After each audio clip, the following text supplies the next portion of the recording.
মধ্যে কী দেখাবো বুঝতে পারছিলাম না। সবই তো একই, এখন শীত হলে না হয় অনেক কিছু দেখানো যায়, গরমটাই কী দেখাবো বুঝতে পারিনি। আর কেটে রেসিপি নিয়ে আবার হেঁটে দিলাম। এই যে চাল ভাজা করব, তার জন্য এই যে একটু জল দিলাম, সামান্য জল দিয়ে একটু লবণ দিয়ে, অল্প লবণ দেবেন।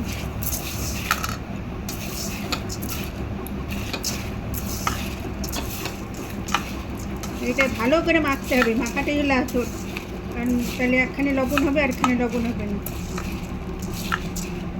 এটা এটা 1-1.5 ঘন্টার জন্য ঢেকে রাখবো।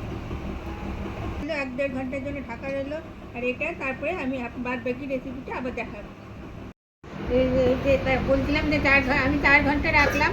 এই যে এখন চালগুলো দেখেন, এখন আর একটু আবার মাখতে হবে একটু, জলগুলো লেগে গেছে, মানে লবণও ঠিক মতন হয়ে গেছে। তারপরে আর একটু মেখে এবার উনানে, আমি তো উনানে করছি না আজকে, আজকে যেহেতু গরম বেশি সেই জন্য উনানে গেলাম না, গ্যাসেই করব। গ্যাস চালু করলাম।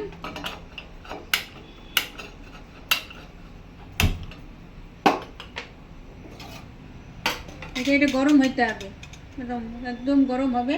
তারপরে একদম ধোয়া বেরোচ্ছে। এটা 1 মুঠ, বেশি না কিন্তু, বেশি দিলে কিন্তু হবে না। এবার একটু আস্তে একটু কমাই দিতে হবে।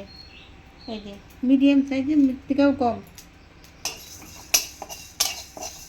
এইটুকু একটু করে ভাজতে হবে, বেশি দিলে কিন্তু হবে না।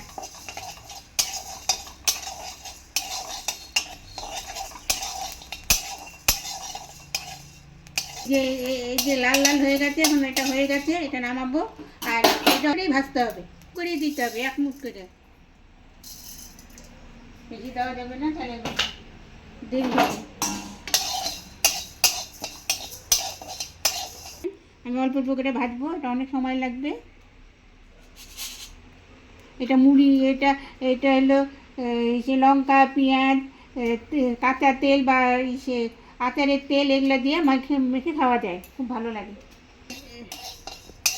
এই যে আমার এই চ্যানেলে মানে বেশি কিছু দেখানো যায় নাই, গরমের মধ্যে কি দেখাবো, তার জন্য এই অল্প একটু ছোট্ট রেসিপিটাই দেখালাম। ছাদের ছোঁয়া রান্নাঘরে যে দেখানোর মতন কিছু নাই, তাই অল্প একটু দেখালাম, দেন গরমের জন্য দেখাতে পারছি না। কী দেখাবো সেটাই ভাবতে ভাবতেই দিন চলে যায়। আর এর মধ্যেও দেখতে পারবেন কিছু ভালো কিছু। আমরা আরেকটা চ্যানেল খুলেছি, নানা জিনিস, ওটা আমার মেয়ে করে, মেয়ে তো মুখ দিয়েই মুখ দেখায়।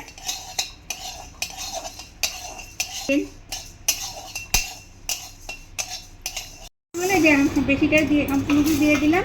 আর ফ্যান চালানো চলে শব্দ হচ্ছে, গরমে পাচ্ছি না, যে হয়েছে। আর ওই যে এইটাই লাস্ট, সম্পূর্ণটা দেখালাম না, কারণ বারবারে একই জিনিস কী দেখাবো। ওই যে হয়ে গেছে, এটাই লাস্ট। আর এই যে বাটিতে হাতের ছোঁয়া রান্নাঘরে, কার যেমন লাগলো বলবেন।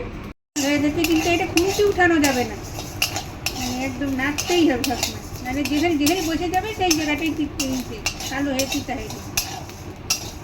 এটা কিন্তু ধৈর্য নেই, তো অল্প অল্প করে রাঁধতে হবে। এটা একবারে দিলাম নাড়লাম হবে না, আমি আরও ভুল হয়েছিল, প্রথমবার আমি দিয়েছিলাম বেশি। এই যে একটু খুন্তিটা হাত থেকে তুলেছি, তাই জন্য হাত ব্যথা করছে, এতগুলো করলাম, কিন্তু যখন একটু পোড়া পোড়া হয়ে গেছে, খুন্তি কোনো সময় তোলা যাবে না।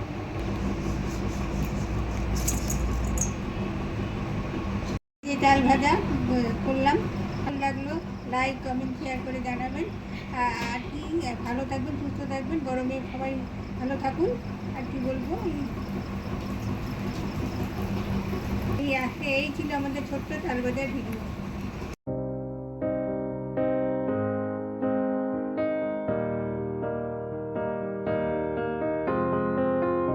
I will run, I will